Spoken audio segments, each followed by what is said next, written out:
Pa, malayo pa po ba yung pupuntahan natin? May gitsang oras na po tayong bumabiyahe ah. Malayo-layo pa, anak. Baka mga 2 oras pa tayong babiyahe. Ala, ang tagal pa nun pa ah. Baka mamaya sumuko na tong owner type jeep natin eh. Dahil mapapagod na si Buawi. May ilalaban pa si Buhawi, anak. Kaya huwag ka mag-alala. Makakarating tayo sa pupuntahan natin na walang aberya. Ang laki talaga ng tiwala niyo dito kay Buawi ah. Siyempre naman, hindi ka pa nag-aaral nang mabili namin ng mama mo ang sasakyan to. Ilang taon na rin walang mama mo dahil sa sakit. Pero nandito pa rin si Buhawi at service pa rin natin hanggang ngayon. Kung sa bagay, kasi nga po, alagang-alaga niyo po si Buawi. Kaya po hindi lumalaki ang sira ng sasakyan. Naaayos niyo po agad. Kaya nga, nag-aral din ako ng pagmimekaniko eh. Para kapag may problema si Buhawi, ay ako na mismo ang bahalang gumamot. Ano nga ba lugar yung pupuntahan natin pa? Sabi ng kumpare ko, bayan daw ng Santa Catalina. Patuloy sa pag-uusap ang mag-ama habang tumatakbo ang sasakyan. Biglang huminto ang owner type jeep. Kasunod ang biglang pag-usok ng makina ng sasakyan. Naku po, naloko na. Uminit na ang ulo ni Buawi pa.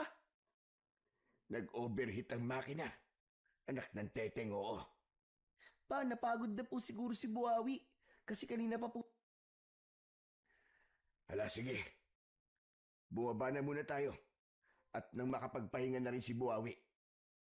Bumaba ang mag-ama ng sasakyan. Binuksan ni Mang Rodan ang hood ng sasakyan upang sumingaw ito at lumabas ang usok mula sa makina. Kinuha niya rin ang tubig sa driver's seat at binuhusan yon. Nagdagdag din siya ng tubig.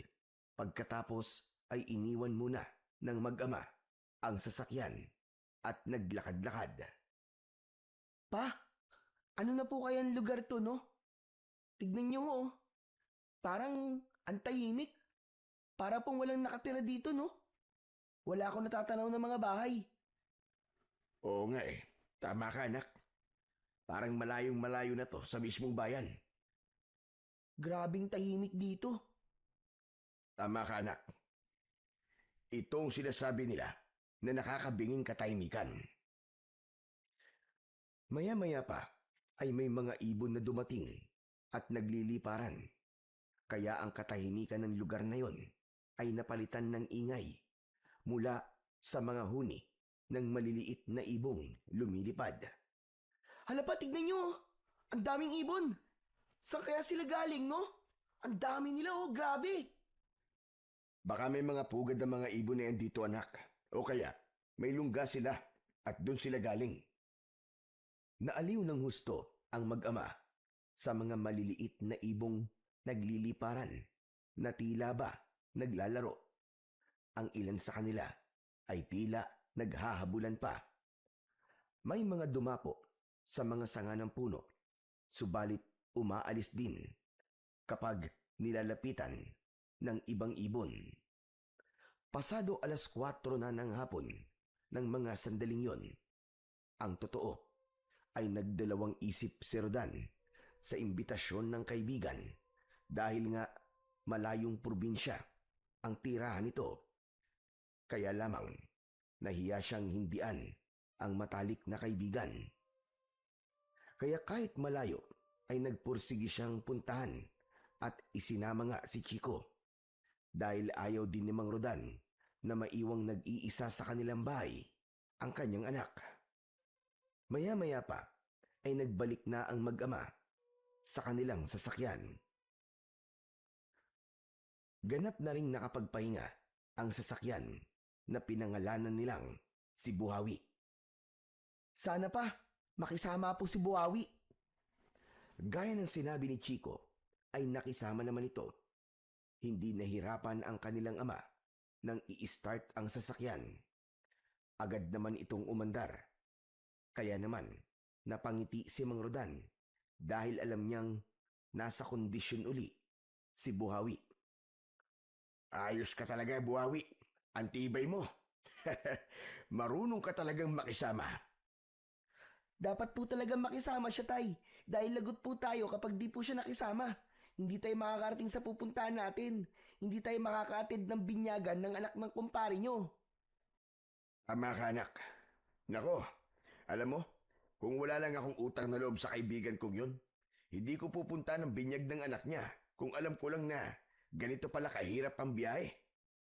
Si Papa talaga oh. Parang gusto niya pa pong magsisi ah. Eh yun na nga eh. Kung babalik tayo, mukhang mas malayo pa yung lalakbay natin. Kaya tuloy na lang. Saka masarap naman pong bumiyahe pa eh. Nakakatuwang pagmasdan ng magagandang tanawin na dinaraanan natin. Kung sa bagay, para bang sa mga picture ko nga lang nakikita ang ganito kagandang view eh. Tama po kayo pa. Hindi ko nga po alam na meron pa palang ganito kagandang lugar eh. Patuloy sa pagbiyahe ang mag-ama hanggang sa mapansin ni Rodan na wala ng signal ang cellphone na nasa harapan ng manibela. Nako, dead spot na yata itong lugar na to ah. Lalong mahihirapan tayong makontak ang kumpare nyo pa.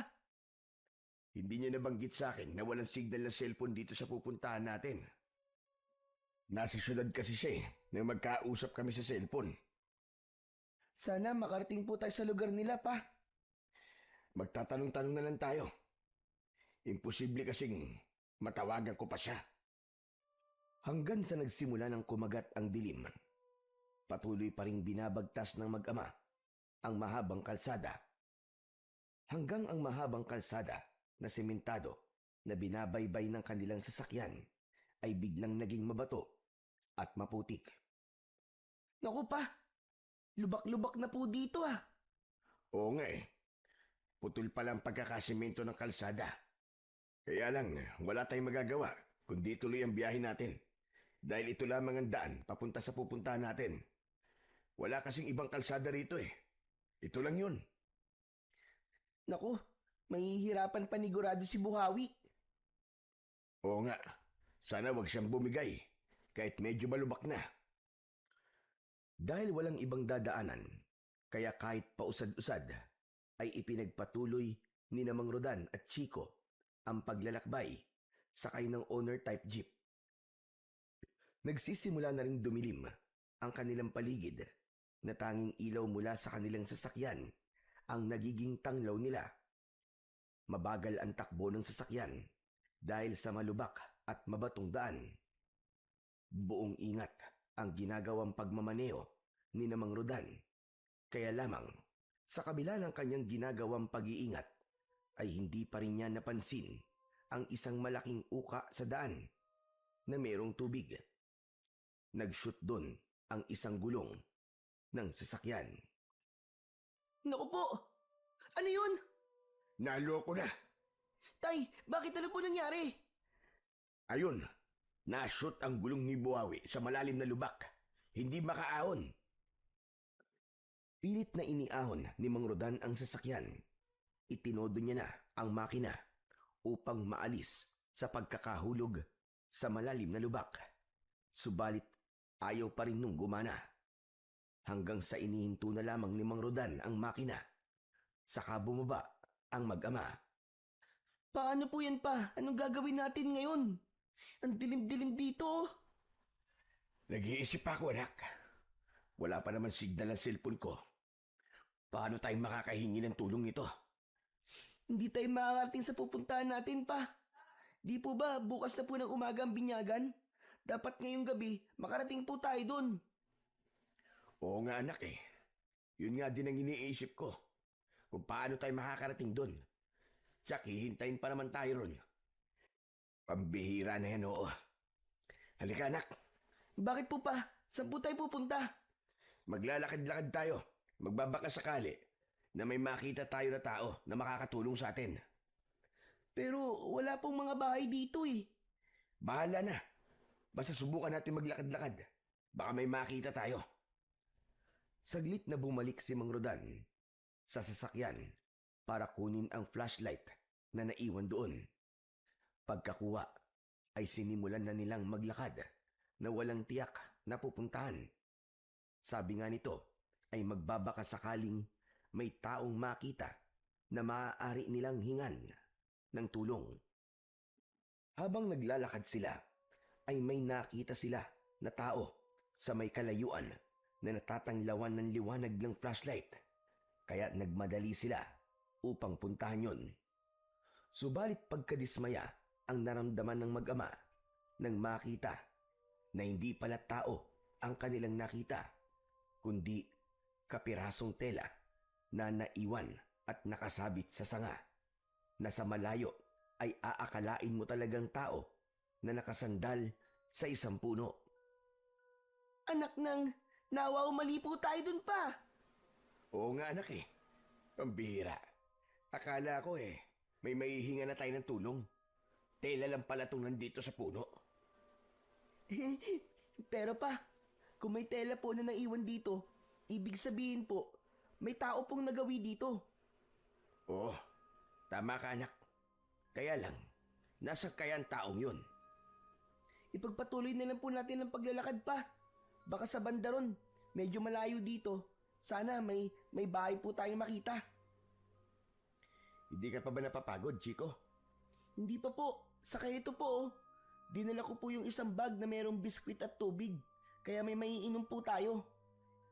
Ay, salamat. Buti na lang pala't naisipan mong bitbitin yan. Naisip ko po kasi papalayo po tayo doon kay Buawi. Baka mauhaw at magutom po tayo. Kaya po dinala ko.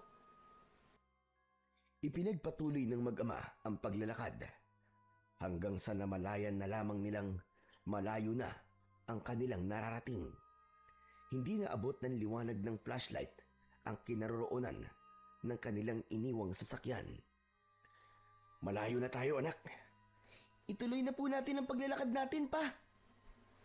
Mabuti pa nga. Tutal, wala ring katiyakan ang paglalakad nating ito. Kaya lamang, patuloy na silang napapalayo. Ligtas naman ang dinadaanan nilang lugar. Ang tanging maririnig ay ang huni ng mga kuliglig. Hanggang sa makaramdam na ng pagod ang mag-ama, pansamantala silang naupo sa isang malaking puno na nasinagan ng hawak na flashlight ni Mang Rodan. Dito muna tayo pa. Oo anak, baka delikado na rin kung ipagpapatuloy pa natin ang paglalakad. Mamaya may makasalubong tayo mabangis na hayop. Gabi pa naman, wala tayong laban sa mga yon. Saan po tayo matutulog? Dito, sa ugat ng puno. Teka lang, at lalagyan ko ng mga dahon tong nakalitaw na ugat para maaari mong pagpahingan. Inipon ni Mang Rodan ang nakita niyang mga tuyong dahon para merong mahigaan si Chico. O ayan, pwede na yan anak. Pwede ka nang mahiga dyan. Kayo pa. Saan po kayo matutulog? Wag mo na akong isipin anak. Basta matulog ka na para makapagpahinga ka kahit papano. Kakain po muna ako nitong biskwit pa para makainom na rin po ng tubig. O sige anak, habang natutulog ka, babantayan kita. Nang makakain ng biskwit si Chico, ay nakaramdam na ng antok ang bata dahil rin yun sa pagod sa paglalakad. Maya-maya pa ay nakatulog na ito. Narinig pa ni Mang Rodan ang mahinang paghilik ng bata. Bagya siyang napangiti. Naisip niya na pagod ng kanyang anak, kaya agad itong nakatulog. Habang lumalalim ang gabi, ay nakakaramdam na rin ng antok si Mang Rodan. Subalit, pilit niya yung pinaglalabanan dahil ang nais niya ay manatiling gising para bantayan ang anak. Kaya lamang, pagod din siya, kaya hindi niya na nakayanan pa ang nararamdamang antok. Maya-maya pa ay nabitiwan na niya ang hawak na flashlight at gumulong yun sa may damuhan. Nakatulog na rin ang lalaki dahil sa labis na pagod. Mabilis na lumipas ang magdamag. Nagsimula na ang pagbubukang liwayway. Naging ligtas naman ang dumaang gabi sa mag-ama. Nagising si Mang Rodan at napaurong siya nang makita ang isang nilalang na nasa kanyang harapan. Sunod na ring nagising si Chico na napangangapa. Nasa harap nila ang isang batang lalaki na kasing edad ni Chico. Teka, sino ka?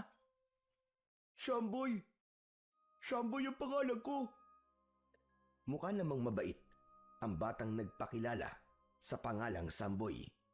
Nakangiti pa ito sa mag-ama. Dito ka ba nakatira, Samboy?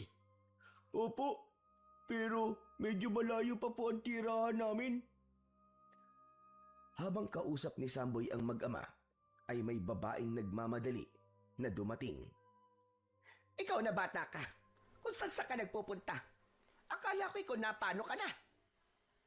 Nakita ng babae ang mag-ama na nasa ilalim ng puno. Sino sila, anak? Ba't kausap mo sila? Nakita ko lang po sila na natutulog po dyan, inang. Sino kayo? At bakit nandito kayo sa ganitong lugar? Masasamang tao ba kayo? Agad na kinuha ng babae ang gulok na nakasabit sa kanyang bewang. Handa niyang undayan ng taga, sina Mang Rodan. Teka, sandali. Hindi kami kaaway at lalong hindi kami masasamang tao. Hindi po kasi makaalis yung sinasakyan namin eh. Nashoot po kasi sa lubak yung gulong. Tapos wala po kaming matutulugan. Kaya dito po kami natulog sa ilalim ng puno. Totoo ba ang sinasabi mo, ha, bata? Hindi kayo masamang tao?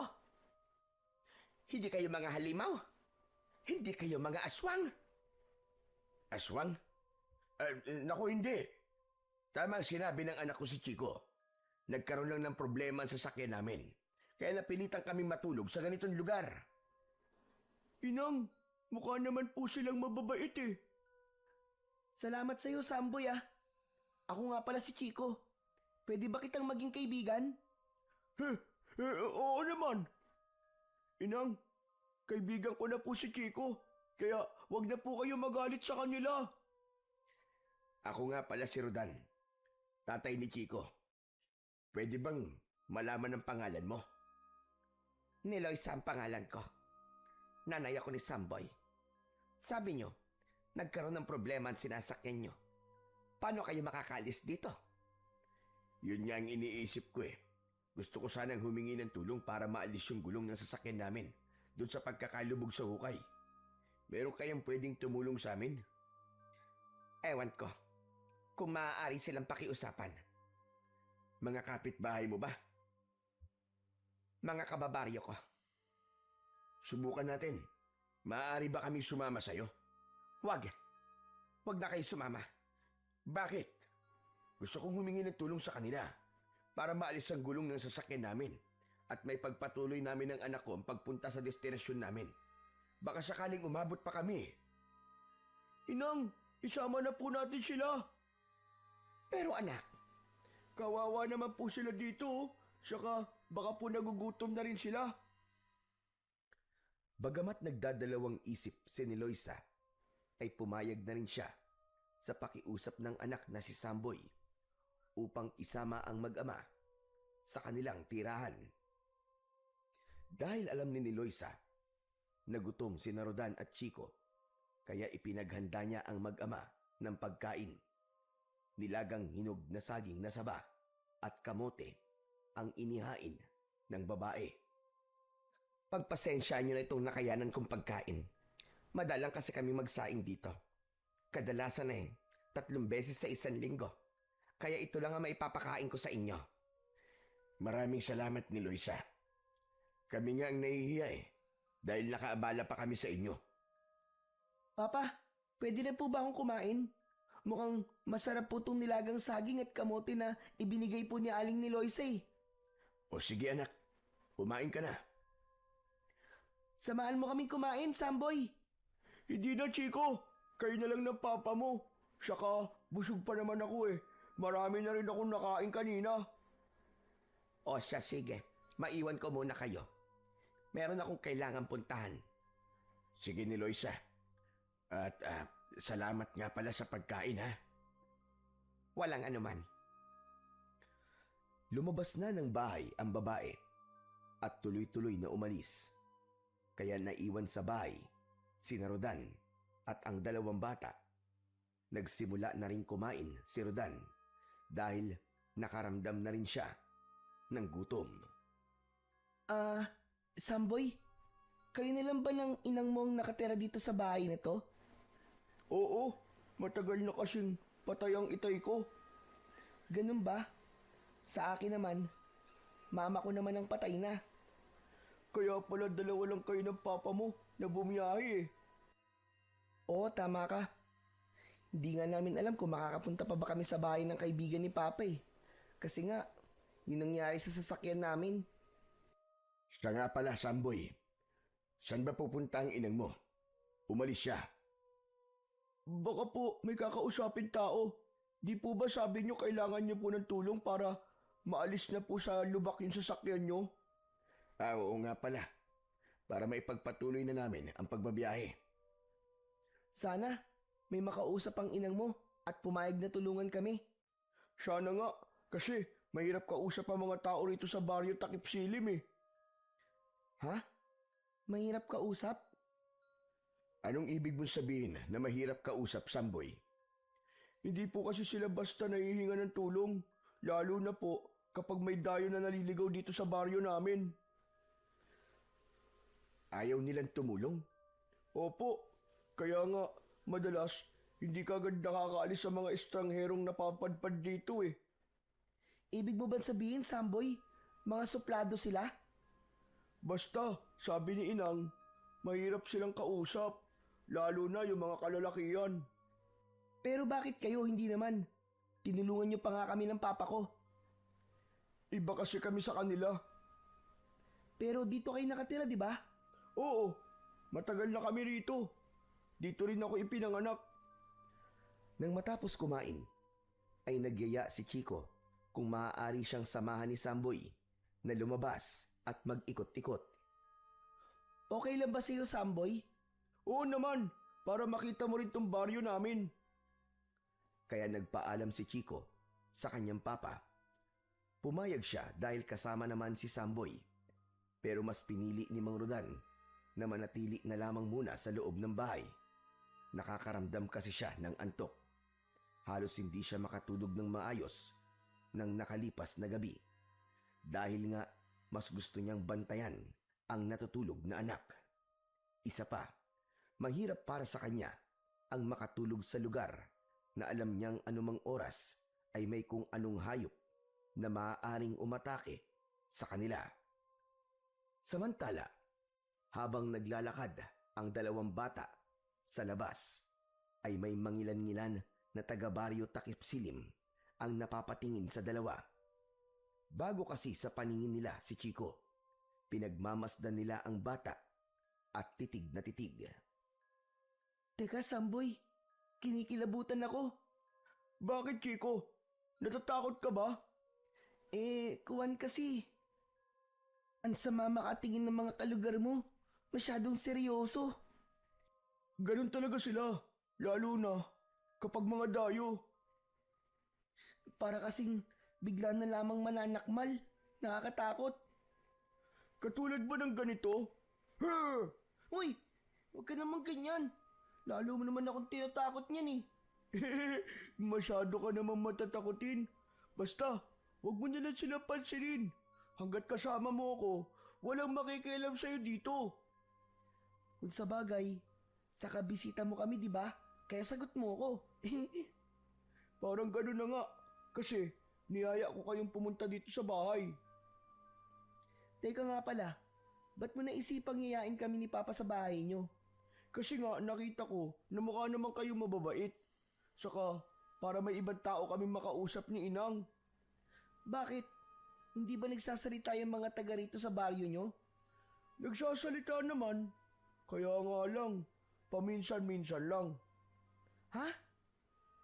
Anong ibig mo sabihin paminsan-minsan? Kasi nga, mas gusto nilang nasa loob lang sila ng bahay. Kung ganun pala, kukonti dito sa inyo ang mga marites. Ha? Marites? Pangalan yun ng isang kilala ni Ina na pinupuntahan namin minsan? Ang ibig ko sabihin, yung mga babaeng may hilig magkwentuhan, hindi pangalan. Yung nagkikismisan ba? Marites kasi ang tawag dun sa amin eh. Uy, meron din ganun dito, pero ilan lang. Hindi kasi sila pwedeng magkwentuhan sa labas ng bahay eh. Kasi nga, baka may magalit sa kanila. Delikado. Bakit naman delikado? Baka maging dahilan ng away. Mahirap kasi kapag nag-away-away ang mga taga rito sa baryo Takip Silim. Posibleng mauwi sa patayan. Ha? Ganun sila katatapang? Patayang kagad? Kaya nga hanggat maaari ay walang away na dapat mangyari dito. Kasi magiging magulo at madugo. Nagpatuloy sa paglalakad ang dalawang bata, kaya hindi nila namalayan na malayo na pala ang nararating nila. Samantala, sa bahay kung saan naiwan si Mang Rodan ay nakaidlip na rin siya saglit. Subalit wala pa rin si Neloisa. Hindi pa rin bumabalik ang dalawang bata. Naalala ni Rodan ang cellphone na nasa bulsa ng suot niyang pantalon. Kinuha niya yon para lang madismaya dahil wala talagang signal ang kanyang cellphone at malapit na rin madrain ang battery. Kaya lalo nang siyang nawalan ng pag-asa na may matatawagan para humingi ng tulong. Naisa nang matulog uli ni Rodan nang may maramdaman siyang tila ingay. Subalit mahinang tinig yun. Kaya mula sa pagkakahiga sa isang kawayang upuan ay bumangon si Rodan at sumilip sa labas ng bahay. Nakita niya na may mga taong naroroon. Marahil ay nasa 6 ang bilang ng mga ito. Mga babae at lalaki at nakatingin sa bahay na kinaroroonan niya. Bakit kaya parang nakabantay dito sa bahay ang mga taong yun? Ibinukas ni Mang Rodan ng bahagya ang pinto at nakita siya ng mga taong tila nag-aabang. Matalim ang titig ng mga ito sa kanya. Subalit hindi nila magawang lumapit. Maya-maya pa ay nakita niyang dumating si Neloisa. Dinig na dinig niya na ipinagtabuyan nito ang mga taong tila nagbabantay sa harap ng bahay.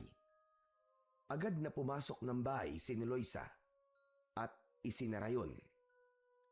Pasensya ka na sa mga yon, ha? May kailangan ba sila? Wala. Nag-uusyoso lang ang mga yon. Kanino? Sa akin ba? Oo. Ngayon lang sila ulit nakakita ng estrangherong napadpad dito. Pero katulad nyo rin akong tao, di ba? Huwag mo na lang silang pansinin. Pabayaan mo na. Siya nga pala ni Loisa. Tungkol sa nasabi ko sa'yo, para makaalis na kami rito. Pasensya ka na. Ayaw nila. Walang gustong tumulong sa amin, ganun ba? Oo. Hindi ko sila mapilit. Tama nga pala sinabi ni Samboy. Mahirap kausap ang mga taga rito sa inyo. Asan nga pala ang dalawang bata? Hindi ko nakikita.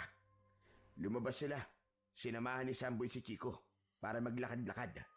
Ano ka mo? Hindi nila dapat ginawa yun. Bakit naman? Basta. Teka, aalis muna ako. Saan ka pupunta? Hahanapin ko ang dalawang bata. Sasamahan na kita. Hindi. Dumito ka lang.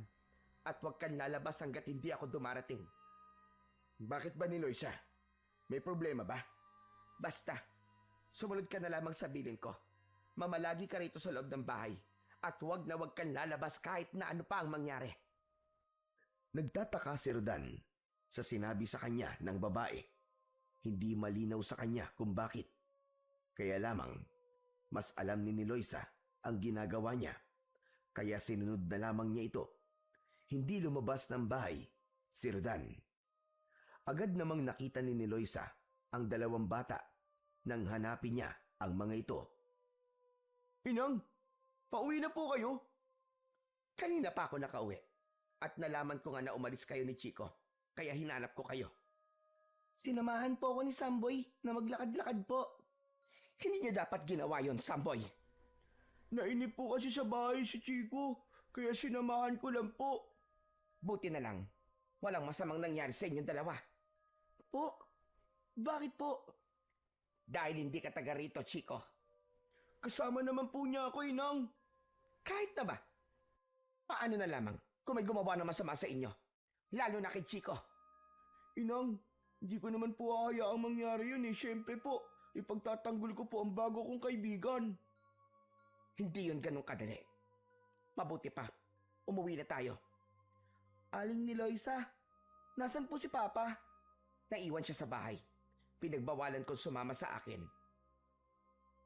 Isinama na ni Loisa ang dalawang bata upang umuwi. Gaya ng bilin ni Loisa kay Rodan, hindi ito umalis ng bahay, kundi na malagi lamang doon. Kung walang tutulong sa amin para maiahon sa malalim na lubak ang sasakyan namin, paano kami makakaalis dito? Hayaan mo, patuloy ako makikiusap na may tumulong sa inyo. Paano kung wala pa rin? Mapipilitan kayong manatili rito hanggang sa makaisip tayo ng ibang paraan. Mukhang hindi na tayo makakarating sa pupuntahan natin, anak. Oo nga po pa eh. Pero okay na rin po yun. Alin ang okay doon, anak? Yun nandito po tayo kina Samboy. Eh di parang nakakapagbakasyon na rin po tayo dito. Habang kausap ni Loisa si Mang Rodan nang may tumawag sa kanya galing sa labas ng bahay. Lumabas siya at nakita niya ang isang lalaki doon. Pamilyar ito sa kanya, kaya lumapit si Loisa. Magandang araw, Saldo. Ikaw pala yan. Magandang araw naman. Bari ba kitang imbitahan ni Loisa? Saan? Sa bahay ni Martin. Gusto kanyang makausap eh. Tungkol naman saan? Sumama ka na lang sa akin para malaman mo. Ang pangalang Martin ay kilala sa baryo, Takip Silim. Isang taong hindi maaaring hindian ni Loisa, kaya wala siyang nagawa, kundi ang sumama kay Zaldo. Hindi na siya nagpaalam pa sa mga kasama niya sa bahay, kundi umalis na siya kasama ng lalaking sumundo sa kanya. Humarap siya kay Martin, gaya ng sinabi ni Zaldo. Mabuti naman at pinagbigyan mo ang imbitasyon ko sa iyo ni Loisa. Makakatanggi ba ako? Kung sa bagay, walang tumatanggi sa sinasabi ni Martin. Ano bang kailangan mo sa akin, Martin? Isang mahalagang bagay ni Loisa. At talagang hindi ka pa rin sumisira sa ating usapan. Alam ko na kung anong ibig mong sabihin, Martin. Dapat lang. Dahil yun naman talaga ang silbi nyo ng anak mo. Alam ko yon. Kaya nga, hindi ka maaaring tumanggi. Naiintindihan mo ba ako? Oo. Naiintindihan ko, Martin. Tahimik lamang si Loisa na nakinig sa mga sinabi ni Martin. Alam niya ang tinutukoy ng lalaking kaharap. Samantala, sa maikling sandali na magkasama ang dalawang bata, ay nagkakasundo sila. Akala mo ay matagal nang magkakilala. May mga bagay silang napagkakasunduan. Ang husay mo pala mag-drawing, Chico. Si Papa nagturo sa akin ito. Kung gusto mo, turuan din kita. Siyempre naman. Hilig ko rin kasi mag-drawing eh. Dito sa papel na wala sulat, dito tayo mag-drawing. Dali. Teka, ano bang paborito mong i-drawing? Mga aswang, tapos mga halimaw, tapos ang kalaban nila ay mga superhero. Ha? Talaga? Ganun din ang dinidrawing ko eh. Yung mga superhero tapos kalaban nila mga monster, mga kapre, mga tikbalang, mga diwende, at kung ano-ano pa. Tapos yun nga yung sinabi mo, yung aswang. O sige, simulan na natin mag-drawing. Ikaw ang magdodrawing ng mga superhero, tapos ako naman ang magdodrawing ng mga aswang at monster.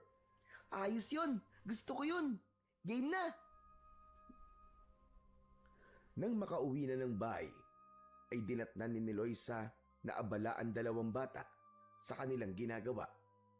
Napansin naman ni Mang Rodan ang kalungkutan ng babae. Kaya nang maupo ito sa upuan na malapit sa mesa na nasa kusina ay sinundan siya nito at kinausap dahil alam niyang may bumabagabag kay ni Loisa. Hindi siya nakikialam ako ni Loisa, pero napansin ko ang kalungkutan mo nang dumating ka. Wala ito. May iniisip lang ako, Rodan. Kung okay lang sa'yo, maaari mo sabihin sa akin. Baka makatulong ako. Hindi na. Sa akin na lang. Dahil ba sa amin ng anak ko? Pasensya ka na ni Loisa. Kaya lang hindi pa kami makakaalis hanggat walang tumutulong sa amin para maalis ang sasakyan na nasa malalim na lubak. Kung makukumbinsi mo sana ang ilang mga taga rito sa inyo para tulungan ako, baka makaalis na kami rito ni Chico. Yun na nga ang ikinakabahala ko. Bakit? Ayaw nilang umalis kayo rito. Ano ka mo? Pero kung ako ang tatanungin, gusto ko nang umalis na kayo. At wag nang abutin pa ng kung ilang araw. Itinataboy mo na kami. Hindi yun pagtataboy, Rodan. Pero ang gusto mo'y umalis na kami rito, di ba? Oo. Para yun sa kaligtasan nyo. Teka. Anong ibig mong sabihin? Hindi kami ligtas rito ng anak ko? Tumayo sa pagkakaupo si Neloisa. Iniwasan niya ng sagutin ang tanong ni Rodan. Meron pa pala akong kailangan gawin. Teka sandali ni Loisa. Hindi mo pa sinasagot ang tanong ko. Naguguluhan ako sa sinasabi mo eh. Sinabi ko na ang gusto kong sabihin. Nasa iyo na kung ano ang gagawin mo, Rodan. Iniwan na ni Loisa ang lalaki. Subalit naging palaisipan kay Mang Rodan ang sinabi ng babae. Bagay na lumigalig sa kanya. Samantala, may mahalagang pinag-uusapan sina Martin at Saldo sa isang sikretong kwarto. Saldo, ikaw ang pinagkakatiwalaan ko. Alam ko yun, Martin. At huwag kang mag-alala. Kahit anong mangyari, hindi makakalabas ang anumang usapan natin. Dapat lang, dahil alam mo kung paano ako magalit. Oo, Martin. Kilalang-kilala na kita. Maglagay ka ng mga magmamanman kay ni Loisa. Hindi siya maaaring sumira sa kasunduan. Ako nang bahala doon, Martin. Kapag may napansin kayong kakaibang kilos mula kay ni Loisa na hindi nyo gusto, sabihin nyo kagad sa akin. Hindi naman nawala sa isipan ni Mang Rodan ang mga sinabi ni Loisa. Nakikita niya sa babae ang pag-aalala ng kausap niya ito kanina. Nilapitan siya ng anak na si Chico kasama si Samboy. Ipinakita nila kay Rodan ang kanilang mga drawing. Ipinagmalaki yun ni Chico sa kanyang papa. Papa! Tignan niyo po, oh. Ang husay din po ni Samboy. Parehas po kami mahilig mag-drawing. Tapos, tinuruan po ako ni Chico. Ang husay po niya gumawa ng mga superhero. Napansin ni Chico na tila hindi interesado ang kanyang papa sa kanilang mga sinasabi. Papa? Bakit po? May tinatanong ka ba, anak? May iniisip po ba kayo, Mang Rodan? Oo. Pasensya na kayo kung hindi ko ganun narinig ang mga sinabi nyo kanina. At teka, tungkol ba rito sa mga drawing nyo at sinasabi nyo sa akin? Opo, Papa. Kasi po, mahusay din po mag-drawing si Samboy. Sana nga po. Huwag na muna kayong umalis eh. Kasi po, ngayon lang po ako nagkaroon ng kaibigan na kagaya po ni Chico.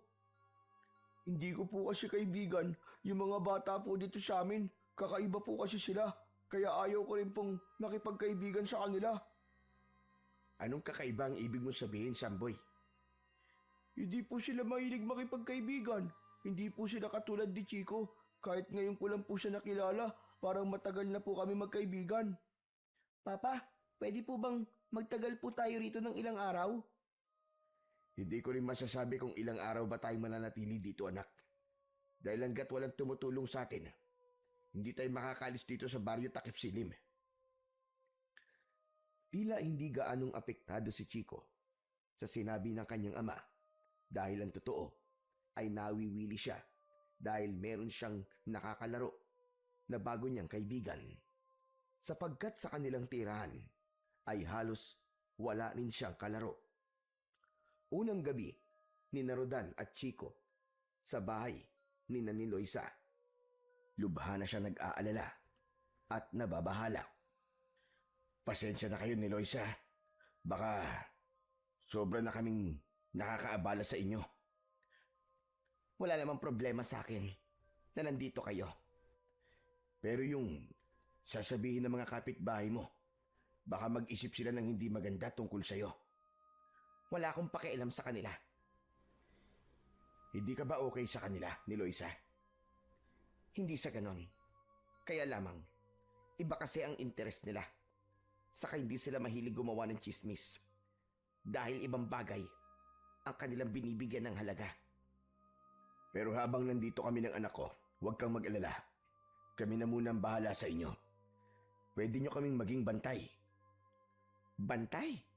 Oo, para walang masamang mangyari sa inyo. Kung may mangloob dito sa bahay mo, ako ang haharap sa kanila.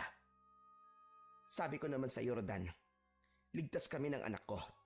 Walang makikialam sa amin. Pero, dalawa lang kayo rito. Ang totoo niyan, kayong dalawa ang dapat mag-ingat. Lagi mong sinasabi yan, pero ayaw mo namang ipaliwanag sa akin. Dahil hindi pwede. Bakit naman? Nag-iingat lang ako. Tungkol sa sinabi mo na mas mabuti kung aalis na lang kami. Para saan ba yun? Hindi ko na kailangan ipaliwanag. Dahil kayo mismo ang siyang makakadiskubre nun. Napailing na lamang si Rodan. Hindi pa rin niya mapilit si Loisa na sabihin sa kanya ang hiwagan laging sinasabi nito. Kaya lalo lang siyang pinag-iisip kung ano nga ba ang tungkol doon. Madilim na ang paligid. Maaari na kayo magpahinga. Pero maaga pa.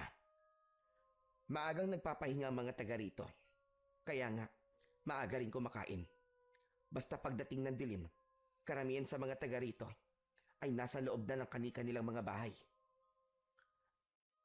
Maaga ring nakatulog si Mang Rodan at Chico. Natulog sila sa ibaba ng bahay habang ang mag-inang ni Loisa at Samboy ay nasa itaas. Malalim na ang gabi nang may marinig na kakaibang tunog si Mang Rodan.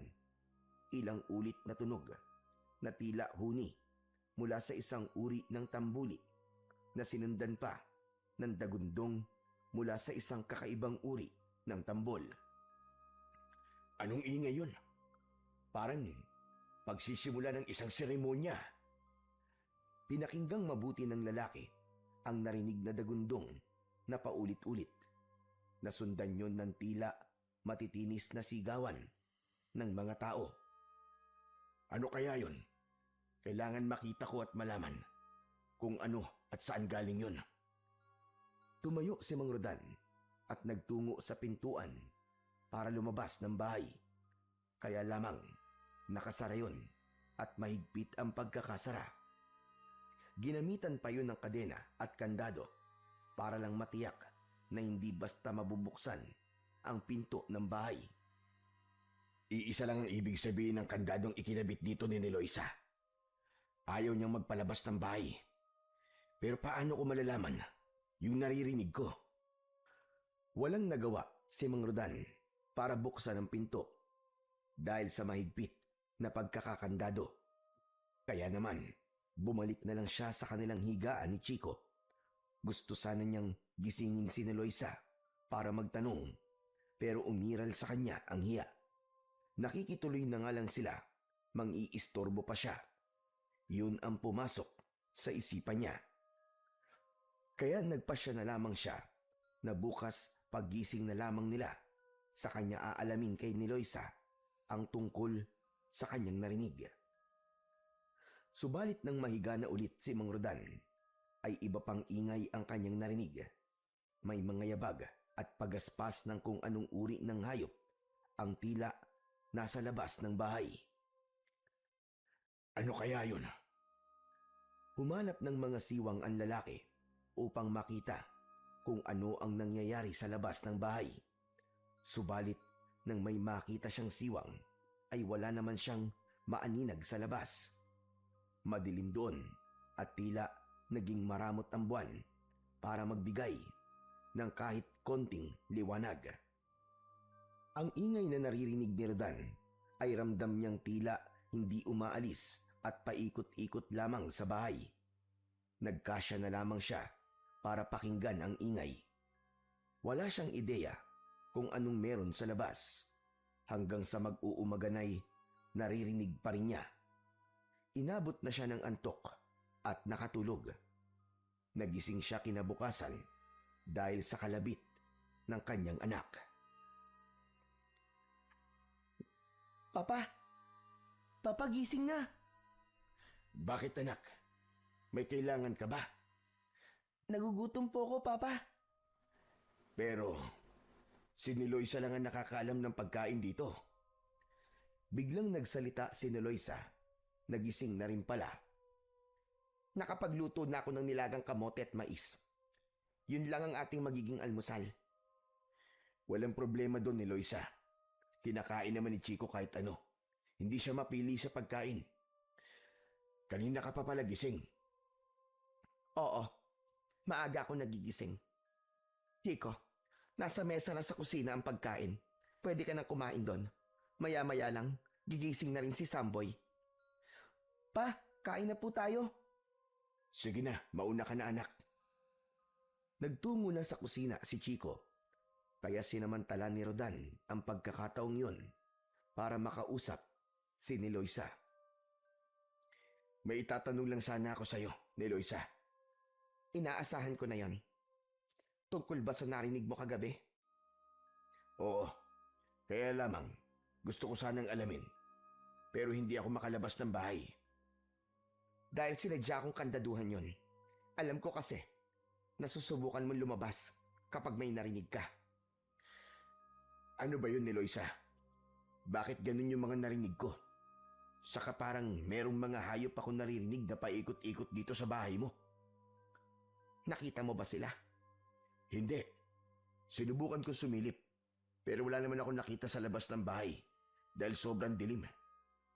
Ang mga narinig mo ay bahagi ng mga sinasabi ko. Kaya ang gusto ko sana ay wala na kayo rito. Pero hindi nga maaari. Dahil hindi kayo makakaalis pa. Pero ano ba mga yun? Nagsisimula na ang matinding dilim. At pagkalipas ng ilang araw na dilim, ay liwanag na. Pagsikat ng bilog na buwan. Anong ibig mo sabihin, Niloisa? Naghahanda na sila para sa isang malaking okasyon. Okasyon? Anong okasyon? Sa pagpapalakas ng kanilang kapangyarihang itim. Teka, hindi kita maintindihan, Niloisa. Ano ba sinasabi mo? Diretsahin mo na nga ako. Bakit, Rodan? Wala ka pa bang nararamdamang kakaiba sa lugar na ito? Wala kang nakikitang hindi pangkaraniwan? Ang totoo marami. Pero hindi ko kayang ipaliwanag kung ano ba talaga ang mga nakikita ko. Andito kayo sa lugar na isinumpa. Ang Baryo Takip Silim. Baryong isinumpa? Oo. At ang sino mang estranghero na makakarating sa lugar na ito ay wala ng pag-asa pang makaalis ng buhay. Ano? Kinilabutan si Rodan sa sinabi ni Niloisa. Napaurong siya habang kausap ang babae. Teka, sandali lang. Tinatakot mo ba ako? Hindi kita tinatakot. Walang dahilan para takutin kita. Kundi ang gusto ko lang ay ipaalam sa iyo ang katotohanan tungkol sa lugar na kinaroroonan nyo ngayon. Kung sinabi mong lugar ng mga isinumpa ang baryong to, anong klaseng nilalang ang mga narito?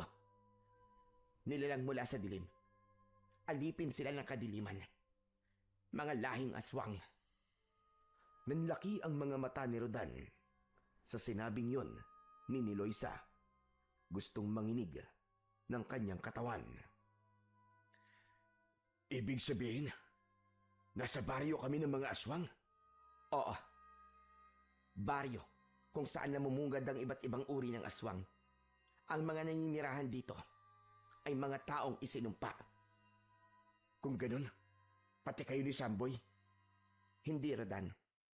Maliban sa amin ng anak ko, hindi nila kami kauri. Kaya nga, nagawa naming asikasuhin kayo at pakitaan ng mabuti. Dahil hindi kami kagaya ng mga taga rito sa baryo Takip Silim. Paano nangyari yun? Hindi kayo aswang.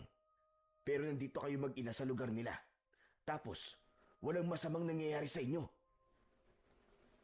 Dahil hindi nila kami maaaring galawin. Kami ng anak ko. Pero bakit nga? Dahil kailangan nila kami ng buhay. Kaya walang sino man ang maaaring gumalaw sa amin. Hindi kita maintindihan ni Loisa. Hindi pa ito ang tamang oras para ipaalam ko sa iyo, Rodan. Kaya nga nag-aalala ko sa inyong mag-ama. Dahil kayo ang target ng mga aswang kagabi. Kalat na sa buong baryo ang tungkol sa estrangherong napadpad dito sa baryo Takip Silim. Tinangay na rin ng hangin ng inyong amoy. Kaya natatakam na sila. Yung narinig kong parang isang pagtitipon na may huni ng tambuli-tambol. Anong ibig sabihin nun? Isang kasiyahan at isang uri ng seremonyas ukol sa kanilang lakas, gaya ng aking nasabi. At ang dugo nyo, ang kailangan nila. Hindi. Hindi maaaring mangyari yun. Kaya nga gusto ko sana'y umalis na kayo bago pa malaman ng pinuno ng mga aswang. Pero, hindi na maaari. Bakit? Alam na nila ang tungkol sa inyo. Kaya nga ako pinatawag para pigilan ang inyong pag-alis. Kami ang gagamitin ng mga aswang para sa kanilang nalalapit na pagtitipon. Oo, gaya ng kanilang nakagawian at bahagi ng kanilang tradisyon. Dapat silang magkaroon ng alay. Hindi yun mangyayari. Hindi ko papayagang mamatay kami sa lugar na ito. Gusto ko kayong tulungan. Pero kapag ginawa ko yun, kami naman ang mapapahamak ng anak ko. Alam ko ang laman ng puso mo ni Loisa. Pinagmamalasakitan mo kami at hindi rin ako papayag na mapahamak kayo ni Samboy. Salamat, Rodan. Salamat. Alam ko may magagawa tayo. Hindi maaaring magtagumpay ang mga aswang na yon sa kanilang masamang pakay. May naisip ka bang paraan? Oo ni Loisa. Paano? Sabihin mo. Kailangan kong tulong ninyo ni Samboy. Hindi agad nakasagot si ni Loisa. Nakaramdam siya ng takot sa anumang balak gawin ni Mang Rodan. Ngayon, naiintindihan ko na kung bakit kailangan mapadpad kami ng anak ko sa lugar na ito.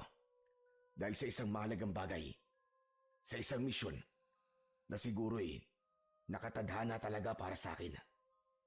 Hindi ko alam kung makakaya kong tulungan ka, Rodan.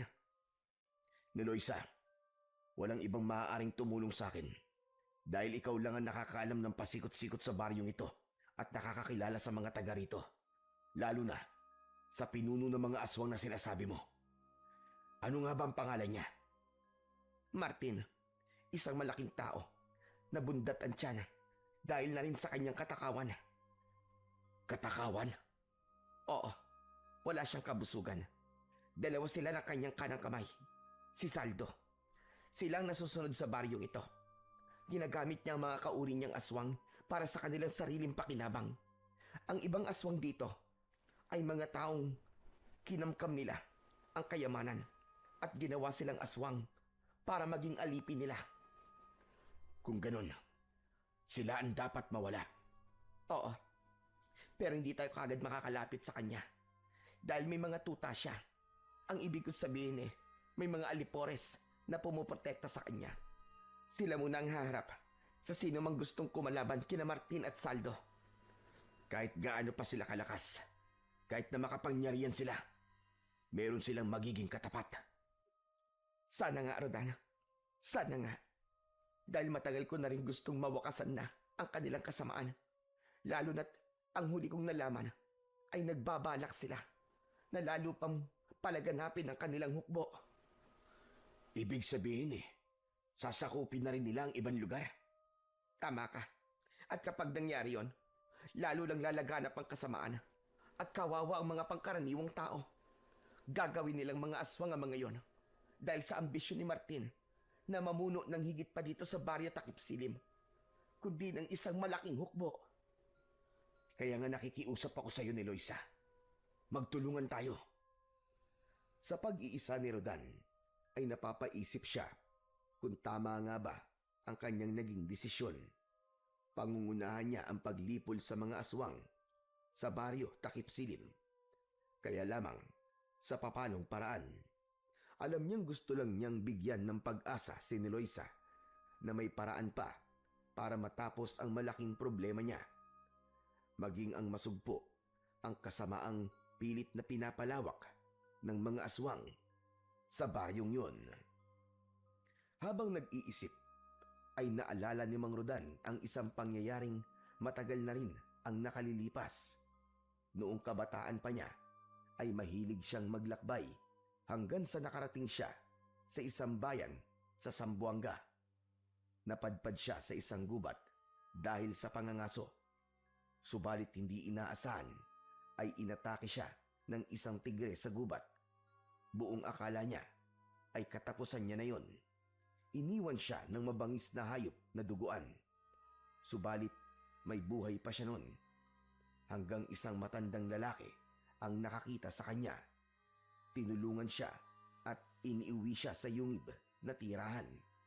Ginamot siya doon hanggang sa gumaling. Ilang buwan din ang naging pananatili niya sa gubat kasama ang matandang lalaking tumulong sa kanya. Ang pangalan nito ay si Apo Lucas. Magaling na mga sugat mo, Rodan. Utang ko po sa inyo ang ikalawang buhay ko, Apo Lucas. Kung hindi po dahil sa inyo, baka pinaggutay-gutay na po ang katawan ko ng mabangis na hayop na yun. Pinagkadya ng tadhana na mapadaan ako sa lugar kung saan ka naroon. Siguro nga po, dahil ang gusto ng may kapal ay mabuhay pa po ako. Tama ka, dahil may plano pa siya sa'yo. Ano po kaya ang plano sa akin ng may kapal, Apo Lucas? Darating din ang araw na malalaman mo yun, Rodan. Maraming salamat po sa pag-aalaga niyo po sa akin. Hindi ko po alam kung paano po ako makakaganti sa inyo, Apo Lucas. Ginagawa ko ang pagtulong sa aking kapwa na walang hinihintay na kapalit. Masaya ko sa ginawa ko dahil nailigtas ko ang buhay mo. Apo Lucas, gusto ko nang bumalik sa syudad. Ikaw ang bahala. Gusto ko sana kayong isama, Apo Lucas. Iwan niyo na po ang buhay niyo rito sa gubat. Salamat na lang, Rodan. Pero hindi ko matatanggap ang iyong alok. Ayaw niyo pong umalis dito? Tanggap ko na ang uri ng buhay na meron ako. Ang gubat na ang aking mundo. Pero may mas magandang buhay pa po sa syudad. At ako po ang bahala sa inyo. Matanda na ako. At ang syudad ay para lamang sa mga kabataan. Sa mga nagsisimula pa lang. Hindi siya katulad ko na naghihintay na lamang ng takdang oras. Kung talagang yan na po ang desisyon nyo, hindi ko na po kayo pipilitin. Lalo na kung mas masaya po kayo rito sa gubat. Tama ka. Ang kasiyahan ko ay ang mga simpleng bagay. Siya nga pala, bago ka umalis, meron akong ibibigay sa'yo. Ano po yun, Apo Lucas? Mula sa suot na lumang pantalon, ay inalis ni Apo Lucas ang isang lumang sinturon. Gawa yun sa balat ng hayop. Iniabot yun ng matanda kay Mang Rodan. Para sa'yo. Kunin mo ito. Pero sa inyo po ito, Apo Lucas. Ibinibigay ko na sa'yo ngayon. Bakit po? Mas kailangan mo to, Rodan. Dahil nakikita ko, marami ka pang gagawin sa buhay mo. Maraming salamat po. Hayaan niyo po. Papakiingatan ko po ang sinturon na ito. Huwag mong kalilimutang isuot yan. Lalo na kung tutungo ka sa malalayong lugar. Bakit po? Kailangan mo yan. Dahil hindi yan isang pangkaraniwang sinturon. Ho? Hindi pangkaraniwan? Teka, ano pong ibig niyong sabihin, Apo Lucas? Magagamit mo yan sa takdang panahon. Ang sinturong yan ang magsasabi kung kailangan mo na siyang gamitin. Teka, hindi ko po kayo maintindihan eh. Malalaman mo rin, kaya wag mong hayaang mawala yan sa'yo. Doon natapos ang pagdaloy ng alaala ni Mang Rodan. Bigla siyang napahawak sa kanyang bewang. Buti na lang at naalala niyang isuot ang sinturon bago sila bumiyahe. Hindi pa rin niya nalilimutan ang mahigpit na bilin sa kanya ni Apo Lucas. Inalis niya sa kanyang bewang ang sinturon at pinagmasdan niyong maigi. Pero wala naman siyang nakitang kakaiba. Isang lumang sinturon lang yun. Habang pinagmamasdan yun ni Rodan, ay siya namang paglapit ng anak ni Chico na may pagtataka. Papa, bakit po? Ano po nangyari? Bakit tinubad niyo po ang sinturon niyo? Wala anak, Saan niyo po gagamitin yan? naisipan ko lang na tignan. Dahil may naalala ko. Papa, siya nga pala, may sasabihin po ako sa inyo. Kanina kasi, magkasama kami ni Samboy. Lumabas kami dyan, malapit lang. Tapos, habang naglalakad-lakad kami, masama ang tingin ng mga taong nakakita sa amin. Kaya natakot kami. May ginawa ba sila sa inyo? Wala naman po, kaya lang, sinundan kami. Kahit saan po kami pumunta. Itinataboy nga po ni Samboy pero ayaw pa rin umalis. Sunod po ng sunod sa amin. Anong ginawa nyo? Eh di tumakbo na lang po kami ni Samboy hanggang sa makauwi po rito. Anak nang, mukhang tama nga si Niloisa. Tama si Aling ni Loisa, saan po? Sa ugali ng mga tao rito. Parang nagiging nakakatakot na nga po ang mga taga rito sa baryo ni Samboy eh. Ang sasama po nila kung tumingin. Kaya nga sa susunod, wag na muna kayong lalabas. Delikado kasi. Papa, totoo kaya yung sinabi ni Samboy sa akin? Aswang daw yung mga taga rito. Sinabi niya yun sa'yo? Opo, Papa. Kaya nga kinilabutan po ko eh. Kaya lang, bakit hindi naman sila napapahamak ni Aling ni Loisa? Anak, makinig ka. Tama si Samboy. Ha? Na mga aswang po ang taga rito sa baryo? Oo. Yun din ang sinabi sa akin ng nanay niya. Kaya nga, ang kailangan natin ay mag-ingat. Pero pa, kung aswang po sila, ba't di pa po tayo umalis dito? Hindi na tayo basta makakaalis, anak. Samantala, minsan pa ay may pinag-usapan sina Martin at Saldo. Naroon noon si Aling Niloisa sa lugar ng pinuno ng mga aswang. Dahil may pagkakataon na ginagawang utusan din nila ang babae, narinig niya ang pinag-uusapan ng mga ito. Naiutos mo na ba ang sinabi ko, Saldo? Oo, Martin. At nagawa na nila. Magaling. Kaya wala nang dahilan para makaalis pa sila.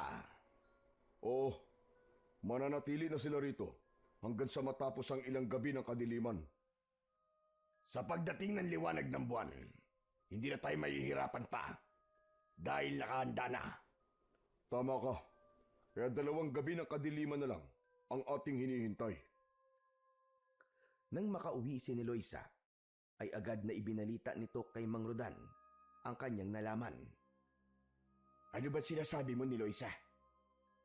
Tuluyan na nilang sinara ang pag-asa nyo makaalis pa rito. Teka, anong ibig mo sabihin?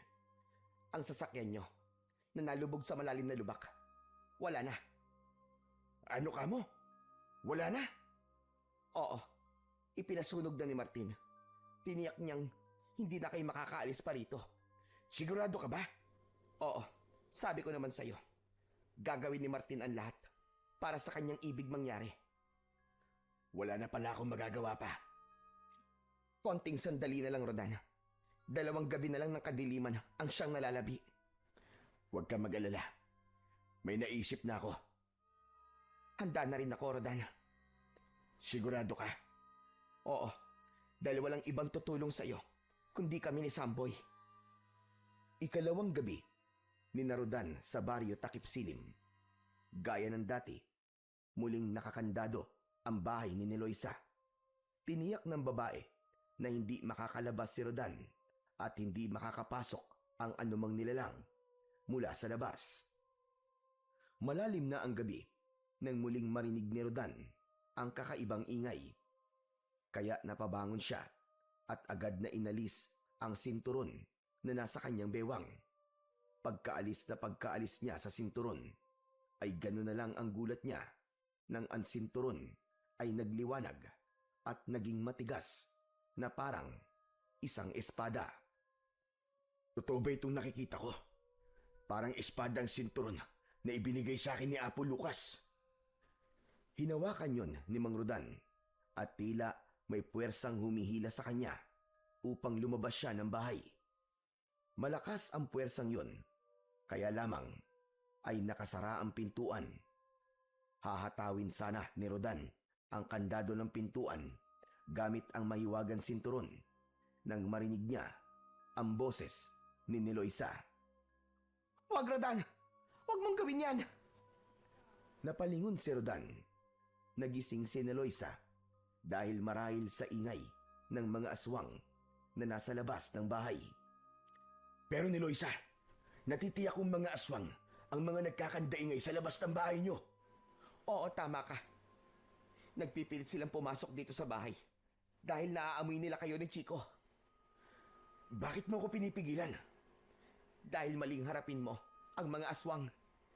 Pero hindi mo ba nakikita tong hawak ko? Hindi ito pangkaraniwang sinturon. May taglay itong kapangyarihan. Bigay ng isang kaibigan. Ngayon ko lang naintindihan ang mga sinabi niya sa akin na tungkol dito. Kapag nasaktan mo ang mga aswang na nasa labas, makakarating kay Martin ang tungkol doon at maaaring masira ang naisip kong plano. May naisip kang plano?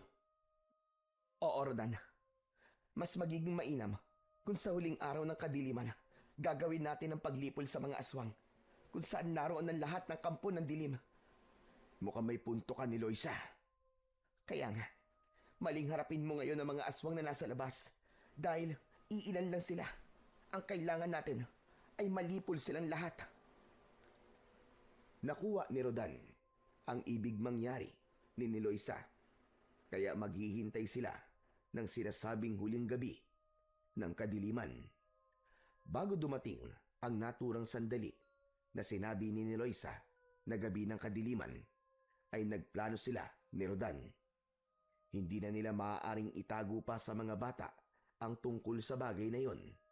Sila man ay makakatulong para magtagumpay ang kanilang misyon. Inisa-isa ni Eloisa ang naisip niyang dapat gawin. Nagbigay na rin ng kanyang suwestyon si Mang Rodan para sa kanilang plano. Hindi nagpahuli ang dalawang bata dahil may kanya-kanya rin silang sinabi na posibleng makatulong. Ilang oras din ang kanilang naging pag-uusap para maging maayos at hindi yon pumalpak. Dahil kapag nasira ang kanilang plano, ay pare-pareho silang mapapahamak. O ano, malinaw na ba sa inyong lahat? Oo, Rodan. Alam ko na ang gagawin natin. Chico, Samboy, kailangan huwag kayo maghiwalay. Dahil ikaw, Samboy, ang poprotekta kay Chico. Opo, Man Rodan. Ayos. Basta lagi tayo magkasama ha, Samboy. Oo naman. Partner tayo, di ba? Apir! Nagkatawanan pa ang dalawang bata. Para sa kanila'y tila isang paglalaro lamang ang kanilang gagawin. Kaya pinaalalahanan nito ni Eloisa. Samboy anak, isipin mo lagi na hindi ito paglalaro lamang. Kaya dapat seryosohin nyo ang mga gagawin nyo. Nagkakaintindihan ba tayo, anak? Alam ko po yun, Inang. Medyo pinapagaan lang po namin ang sitwasyon para hindi kami mataranta ni Chico. Oo nga po, Aling Eloisa. Pero seryoso po kami ni Samboy. Gagawin namin ng tama ang napag-usapan natin. Mabuti naman kung ganon. Ngayong malinaw na sa atin ang lahat, maghihintay na lang tayo ng tamang oras bukas na ang huling gabi ng kadiliman. At pagkatapos nun, ay liliwanag na ang bilog na buwan. At yun na ang hinihintay na sandali ng mga aswang. Pero bago pa dumating ang pagsikat ng buwan, kailangan kumilos na tayo. Makakatulong ang kadiliman para magawa natin ang ating plano. Bahagi ng gagawing paghahanda ni Eloisa ay isinalang niya sa apoy ang isang kawali. Nilagyan yon ng isang boteng langis mula sa nyog. Iinitin niya yon at hahaluan ng mga halaman na kinatatakutan ng mga aswang. Kapag napaghalo niya na yon at napalamig na, ay ipapahid nila yon sa kanilang buong katawan. Sige na, simulan niyo nang ipahid sa inyong katawan ang niluto kong langis. Inang, madulas po ito. Oo nga po, Aling Eloisa. Para po kami maliligo nito sa langis ng nyog. Ano bang gusto nyo? Ang magtagumpay tayo? O maging biktima kayo ng mga aswang? Sige, sabihin nyo. Siyempre po, ang magtagumpay po tayo, Inang. Huwag na nga tayong magreklamo, Samboy. Kung para sa kaligtasan natin tong pagpapahid ng langis ng nyog sa katawan natin. Sige na, gawin nyo na. At kami naman pagkatapos nyo. Kailangan makapaghanda na tayo. Sayang ang oras. Kumilos na ang dalawang bata. Nang matapos silang magpahid ng langis sa buong katawan, ay sumunod na sina ni Eloisa. Subalit nang magpapahid na si Rodan, ay pinigilan siya ng babae. Teka, Rodan. Hindi ka kasama. Pero sabi mo, kapag ipinahid ko sa aking katawan ang langis na to, ay hindi tayo maaamoy ng mga aswang. Ganun na nga. Pero sabi ko nga sa iyo, sa naging pag-uusap natin, ay kailangan ka nila. Kukunin ka rito ng mga tauhan ni Martin. Yun ang kanilang plano. Kapag nagpahid ka ng langis, malalaman nila yon at magdududa sila. Iiwan kitang nag-iisa dito sa bahay para kunin ka ng mga alagad ni Martin. Sige, sige. Naiintindihan kita. Doblehin mo ang iyong pag-iingat, Rodan. Huwag kang mag-alala. Andito ang makapangyarihang sinturon. Hindi niya ako pababayaan. Iwasan mo munang gamitin yan.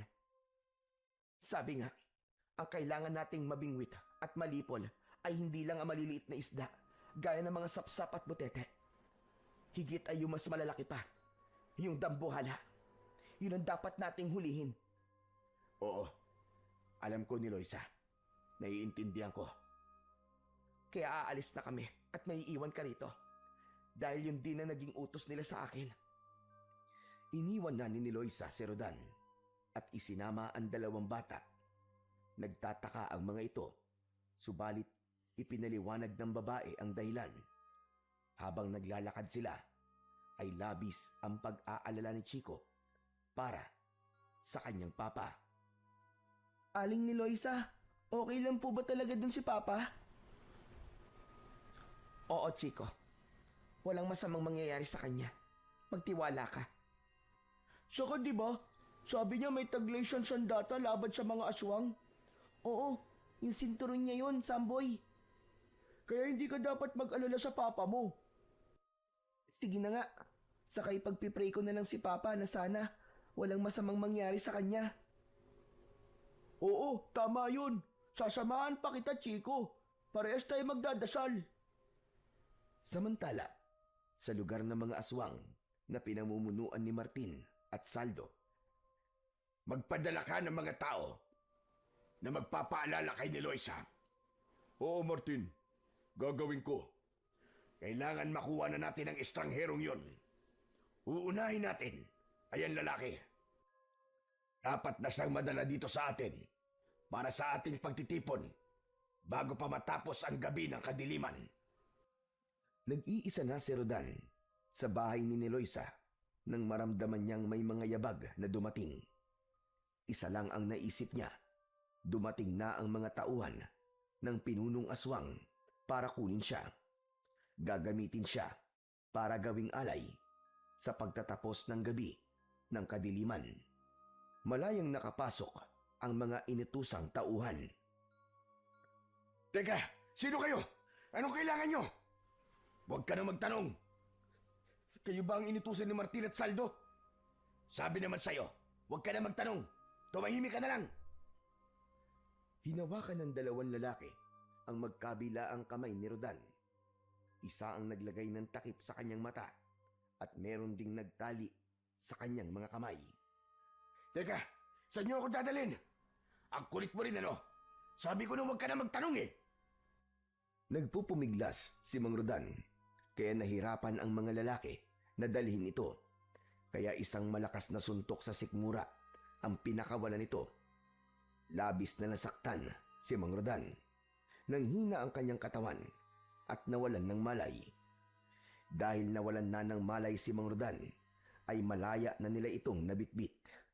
Inilabas siya ng bahay at isinakay sa isang kariton na hinila naman ng kalabaw. Saka dinala sa lugar ni na Martin. Mula sa kalayuan ay nakita ni na Niloisa at dalawang bata ang ginawang pagkuha ng mga tauhan ni Martin kay Mang Rodan. Kaya walang tigil sa pag-iyak ang batang si Chico. Akala ko po ba, Aling Niloisa, walang mangyayaring masama sa papa ko. Pero bakit ganun? Kinuha po siya ng mga masasamang lalaki na yon. Tinangay po nila si papa. Oo nga po, Inang. Baka mapano po si Mang Rodan. Chico, Samboy anak, alam ni Rodan na mangyayari yon. Dahil nasabi ko yon sa kanya. Hindi ko po kayo maintindihan eh. Paano po kung patayin po nila ang papa ko? Kaya nga ang gagawin natin ay ililigtas natin ang papa mo. Po, ipinahuli niyo po si papa para iligtas po natin. Bakit po ganun? Kailangan makapasok sa lugar na pagdarausan ng pagdiriwang at pag-aalay ang papa mo. Dahil naroon ang mga pinuno na dapat patayin. Ang papa mo ang siyang gagawa noon. Tapos, tayo po, Inang. Ano po gagawin natin? Tayo ang poprotekta kay Rodan. Kaya nga, pinagpahid ko kayo ng langis. Dahil hindi nila tayo maaamoy at malaya tayo makakapasok sa loob para tulungan ang papa ni Chico. Naiintindihan niyo na ba ako ngayon? Basta, kailangan po walang masamang mangyari sa papa ko. Titiyakin natin yon, Chico. Kaya nga makinig kayong maigi sa mga sasabihin ko at kung anong dapat natin gawin. Walang dapat na magkamali at walang dapat sumablay. Nang madala na si Rodan sa lugar na bulwagan para pagdadausan ng magiging seremonya sa pagtatapos ng gabi ng kadiliman, ay inihiga na nila si Rodan sa isang malapad na mesa sa gitna ng bulwagan. Nag-utos na si Martin upang lumabas na ng kani-kanilang lungga ang mga aswang. Sumunod naman ang mga inutusan. Isa-isang kinatok ang mga bahay upang lumabas na ang mga ito. Kasunod nun ay ang pagtunog ng tambuli. Hudyat na sa konting sandali ay gagawin na nila ang kanilang seremonyas. Nakapasok na rin ang grupo ni Niloisa sa loob ng bulwagan. Dahil sa langis na ipinahid sa katawan ay hindi sila naaamoy ng mga aswang. Kaya nagkunwari silang kalahi din ng mga ito. Kumilos sila gaya ng mga aswang na naroon. Galingan niyo ang ginagawa niyong pagkukunwari para hindi sila magduda. Opo, Inang. Ang hirap pala magkunwaring aswang. Basta kaya mo yan, Chico. Kailangan nating galingan para sa papa mo. Oo, Samboy. Dapat nating mailigtas si papa. Napuno na ang bulwagan ng iba't ibang uri ng aswang. Samantala si Rodan na nasa gitna ng isang lamesang kahoy ay tinakpan ng isang itim na tela. Wala pa rin itong malay. Patuloy ang pagtunog ng tambuli na sinundan ng sunod-sunod na tunog ng tambol. Pahiwatig na malapit na ang pagsisimula. Ang kadiliman ay lalong namayani. Walang liwanag na makikita mula sa bulwagan. Ang nagiging tanglaw lang nila ay ang maliit na liwanag mula sa mga sulok na naroroon. Subalit hindi sapat yun upang magbigay ng tanglaw sa kanilang bulwagan. Labis na ang pag-aalala ni Niloisa dahil tanaw niya na hindi gumagalaw si Rodan sa ilalim ng itim na tela. Kaya inutusan niya si Samboy. Anak, Kailangan makalapit ka kay Rodan. Po, anong gagawin ko, Inang? Kailangan gisingin mo siya. Mukhang matindi ang ginawa sa kanya ng mga alagad ni Martin. Kaya hanggang ngayon ay wala pa rin siyang malay. Sige po, Inang. Gagawin ko po yun. Ipaamoy mo kay Rodan ang halamang ito upang magkaroon siya ng malay. Kapag nagkamalay na siya, sabihin mong maghanda na siya dahil sa maikling sandali ay magsisimula na ang seremonyas. Gagawin na siyang alay.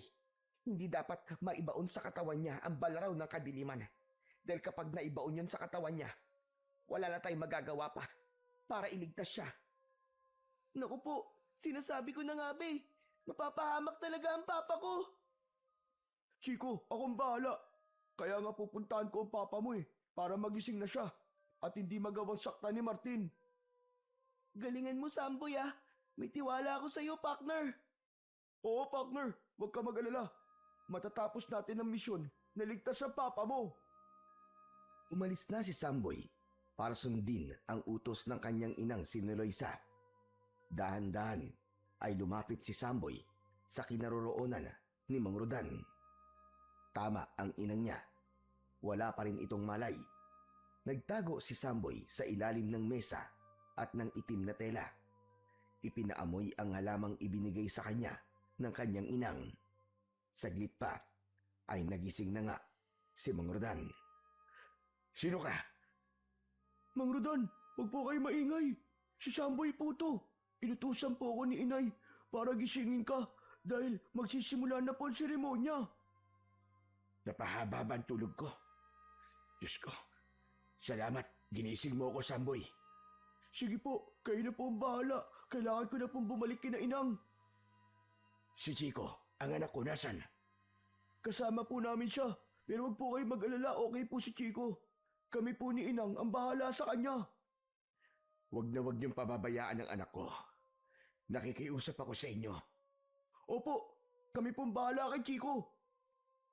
Yun ang huling sinabi ni Mang Rodan bago siya tuluyang iniwan ni Samboy. Subalit hindi pinayagan ni Rodan na umalis ang bata. Bakit niyo po hinawakan ng kamay ko, Mang Rodan? May ibinulong si Mang Rodan kay Samboy. Nanlaki ang mga mata ng bata sa sinabi nito. Nagdadalawang isip si Samboy sa ibig mangyari ng tatay ni Chico. Pero, Mang Rodan, Ako ang bahala sa'yo. Hindi kita pababayaan. pero hindi po yun ang plano niyo ni Inay, di ba? Alam ko, kailangan baguhin ang plano para sa ating kaligtasan. Pangako, ako ang bahala sa'yo. Hindi kita hahayaang mapahamak. Dahil sa pakiusap ni Rodan, ay napapayag niya si Samboy. Pero gaya ng kanyang ipinangako, hindi niya pababayaan ang bata. Patuloy na lumipas ang mga oras. Sumapit na ang takdang sandali para sa gagawing seremonyas ng grupo ng mga aswang. Hindi mapakali si Eloisa dahil hindi pa bumabalik ang anak na si Samboy. Bakit wala pa siya hanggang ngayon? Oo nga po, Aling Niloisa. Hindi pa po bumabalik si Samboy. Ano na kaya ang nangyari doon? Malinaw naman ang biling ko kanina. Nagigisingin lamang niya si Rodan at bumalik na siya rito. Subalit, bakit hindi pa siya bumabalik hanggang ngayon? Muli nang tumunog ang tambuli at tambol. Mas naging maingay ang bulwagan dahil sa pagsisimula ng seremonya ng mga aswang. Umakyat na sa isang maliit na entablado ang pinuno ng mga aswang na si Martin, kasama ang kanang kamay nito na si Saldo. Ngayon na ang gabing ating pinakahihintay. Sa pagtatapos ng gabi ng kadiliman, ay iaalay natin sa dilim ang isang nilalang. Kaya salamat sa iyo, Eloisa, dahil hindi mo binibigo ang lipi ng mga aswang. Ikaw ang nagdadala ng taong magiging alay at hindi ka pa pumapalpak kailanman. Ibinigay ni Saldo kay Martin ang isang balaraw. Humalakhak pa si Martin nang hawakan niya yon. Dinilaan pa ang talim nito. Sa dugo ng estrangherong dumating dito sa ating baryo na nasa mesang yan, muling mananariwa ang ating lakas at kapangyarihan. Kaya ihanda ang drum ng alak na hahaluan ng dugo ng estranghero. Pagkatapos, sama-sama tayong iinom at magsasaya. Nagsigawan at nagpalakpakan ang mga aswang na pinamumunuan ni Martin. Saldo, alisin na ang itim na telang nakatakip sa estranghero. Muling nagsigawan ang mga kampo ng dilim. Subalit nang alisin ni Saldo ang talukbong na telang itim sa nilalang na kanilang magiging alay, ay gano'n na lamang ang pagkagulat nila. Samantala, mula sa hindi kalayuan ay pinagmamasdan ni Niloisa at Chico ang mga nangyayari. Parang sinakal at sinuntok ang dibdib ni Niloisa nang makita niya ang anak na si Samboy ang nakahiga sa malapad na lamesa. Wala roon si Rodan na gaya ng kanilang plano at nalalaman. Aling Niloisa, kaya pala di nakakabalik si Samboy. Siya pala yung nakahiga doon na natatakpan ng telang itim. Hindi po si Papa. Anong kalokohan ito? Bakit ginawa yun ni Rodan? Samantala, napaurong naman si Martin nang makita na si Samboy ang nilalang na kanilang iaalay. Hindi siya! Hindi siya dapat nakahiga dyan, Saldo! Anong kalokohan ito? Pinagtitripan mo ba ako? Hindi, Martin. Sigurado ko na ang estranghero mismo ang inilagay doon. Pero nasaan nga? Nasaan siya? Hanapin niyo siya. Hindi maaaring hindi matuloy ang seremonyas. Hindi pwedeng hindi makainom ng alak na may dugo ng estranghero ang mga kauri natin. Narinig niyo ang utos si Martin. Kumilos kayo. Hanapin niyo ang estranghero. Tiyak nandito lang siya at hindi pa nakakaalis sa lugar na to. Magmadali kayo! Nagmamadali namang pinuntahan ni Niloisa si Samboy. Niyakap ang anak. Halika anak, lumayo tayo rito. Bilis! Agad na sumama si Samboy sa kanyang ina. Gaya ng nasabi dati pa ni Niloisa, ay hindi sila pinakikialaman ng mga aswang. Hindi sila kailanman maaaring maging biktima ng mga ito. Kaya hindi maaaring patayin si Samboy upang gawing alay. Samantala, patuloy sa paghahanap ang mga tauhang inutusan ni Saldo. Pumasok sa kanyang kubol si Martin dahil sa naudlot na seremonyas. Saka na lang siya lalabas kapag natagpuan na nila ang estrangherong magiging alay. Nakakubli naman ng mga sandaling yon si Mang Rodan upang hindi makita ng mga aswang na humahanap sa kanya. Hindi rin siya maaamoy ng mga ito dahil nakapagpahid na siya ng langis na ginawa ni Aling Niloisa. Nagtabi siya ng langis na inilagay niya sa isang maliit na boteng sisidlan. Naisip niya yon dahil alam niyang kakailanganin niya. Kaya hindi nga siya nagkamali. Nagamit niya ang itinabi niyang langis. Habang nakakubli siya, ay dinaan-daanan lamang siya ng mga aswang. Matindi ang kadiliman, kaya hindi siya basta-basta nakikita.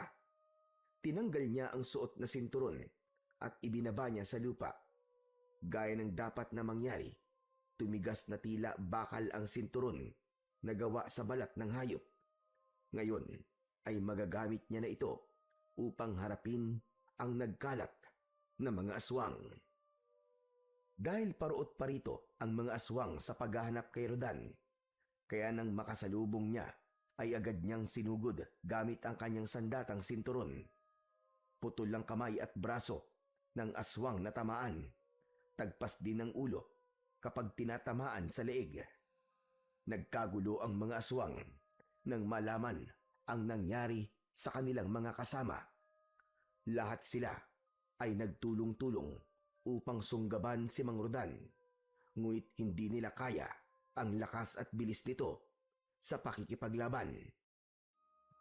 Hindi lang pala sandata ang silbi nito sinturon na to. May kakaiba ring bilis at lakas na ibinigay sa katawan ko. Sa bawat sugod ng mga aswang ay tinitiyak ni Mang Rodan na gugulong ang ulo ng mga ito o di naman kaya ay putol ang bahagi ng katawan. Sige! Mga hayop kayo, mga aswang kayo! Lumapit kayo! Para matikman nyo na ang kamatayan nyo! Samantala, ang kaguluhang yun ay nakita na ni Loisa pati na ng dalawang bata. Aling ni Loisa, si Papa ko po yun. Jack, siya po ang kalaban ng mga aswang. Tama ka, Chico. Si Mang Rodan nga. Tinupad niya ang kanyang ipinangako na hindi niya tayo pababayaan. Oo nga po, Inang. Pero hindi ko pa rin gusto ang ginawa niya kanina. Inilagay niya sa peligro ang buhay mo. Inang, kaya naman po ako pumayag dahil sabi mo nga, hindi tayo sasaktan ni na Martin. Hindi nila tayo magagawang patayin, hindi ba? Kahit na, sobra pa rin ako kinabahan nang makita kita na sasaksakin na sana ni Martin. Kasi nga, Samboy, love na love ka nung nanay mo. Tama ka, Chico. Hindi ko kayang mawala sa akin si Samboy. Siya ang buhay ko. Pero, teka, hindi pwedeng wala tayong gawin. Kailangan natin tulungan si Rodan para maubos na ang mga aswang. Paano po, Aling ni Loisa? Kumuha kayo ng kahit na anong matigas na bagay. Gagamitin natin yon para labanan ng mga aswang. Pwede na kaya ang kahoy na to, Inang? May nakuha na rin po akong kahoy, Aling ni Loisa. Huwag tayong maghiwa-hiwalay. Kapag may nakita tayong aswang, pagtulong-tulungan natin. Hatawin natin ang kahoy. Ganun nga ang ginawa ng tatlo. Sa bawat aswang na kanilang makikita ay pinagtulungan nilang hambalusin. Ito ang dapat sa'yo! Ito pa! Ako naman! Ito ang dapat sa'yo! Salbahe kang aswang ka! Dapat sa mga halimaw na kagaya mo ay mamatay. Heto! Sa ganung paraan, kahit paano ay nakakatulong ang tatlo para mabawasan ang mga aswang. Samantala, patuloy sa pakikipaglaban si Rodan at marami-rami na rin ang kanyang napapatay. Nakarating yun kay Martin. Galit na galit sa kanyang nalaman. Hindi! Hindi maaari! Hindi maaari ito! Hindi pwedeng malipol ang lahi namin! Pero, kanina pa niya inuubos ang estrangherong yon. Umanda ka! Umanda ka, Saldo! Hindi natin maaaring ipagwalang bahala ang pangyayaring ito! Anong gagawin natin, Martin? Tayo ang haharap sa estrangherong yon. Siya ang dapat mamatay, hindi ang mga kauri natin! Lumabas na ng kanyang kubol si Martin at nakita niya na marami sa kanyang mga kauri ang nakahandusay at wala ng buhay. Napakalakas ng loob mong guluhin ang aming seremonyas! Hayop ka! Magbabayad ka sa ginawa mong ito! O ano? Nagulat ko ba kayo? Dahil ang estrangherong gagawin yung alay sana ay siya palang lilipol sa inyo. Huwag kang hambog. Akala mo ba tapos ka na? Hindi. Nagkakamali ka. Sige, lumapit ka para makita mo kung anong hinahanap mong demonyo ka. Pagkatapos nun, inihanda ni Rodan ang sandatang hawak niya. Isang maling kilos lang ni Martin ay tiyak na may paglalagyan ito. Kaya matatapos na ang katakawan ng pinuno ng mga aswang. Subalit bago pa sumugod si Martin, ay nakita niya ang biglang pagbabagong anyo ng kanang kamay ni Martin na si Saldo. Naging nakakatakot na halimaw ito. Isang aswang at handang lapain si Rodan. Sige, Saldo! Bigyan mo ng leksyon ng pangahas na estrangherong yan! Patayin mo siya! Lapain mo hanggang sa gusto mo!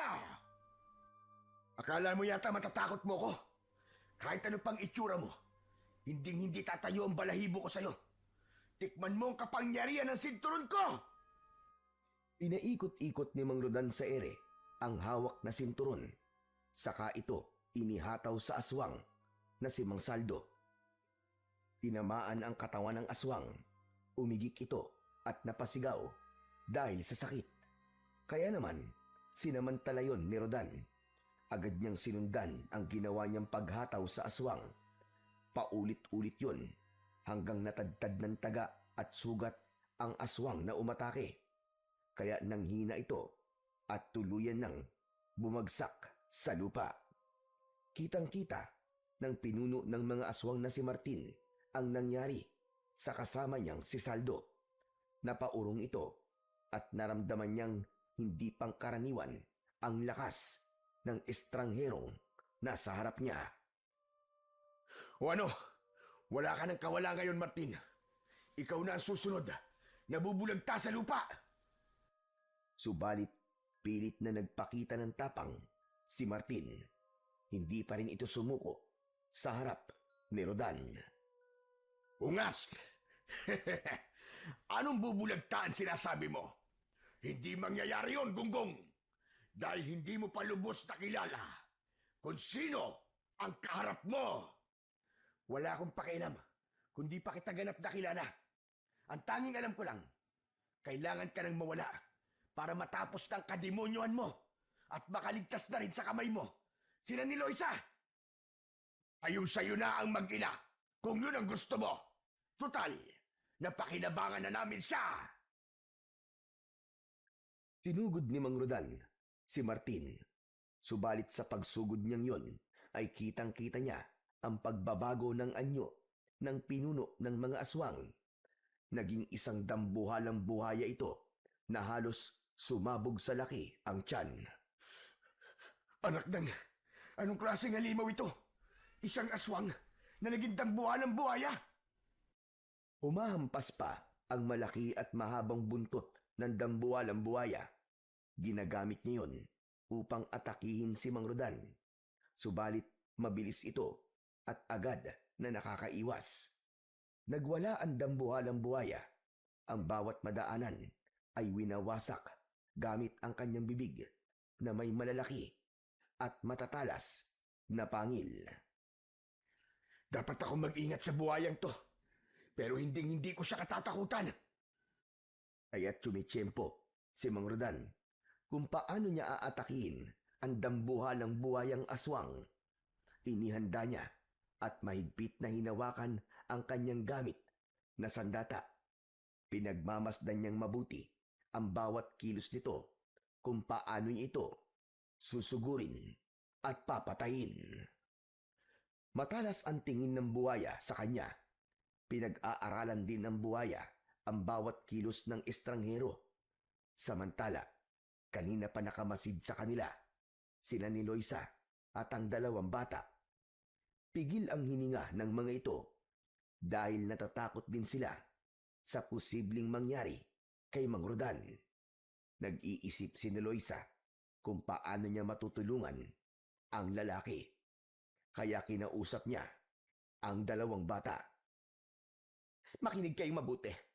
Kailangan nating tulungan si Rodan para madaig niya ang dambuhalang buhaya.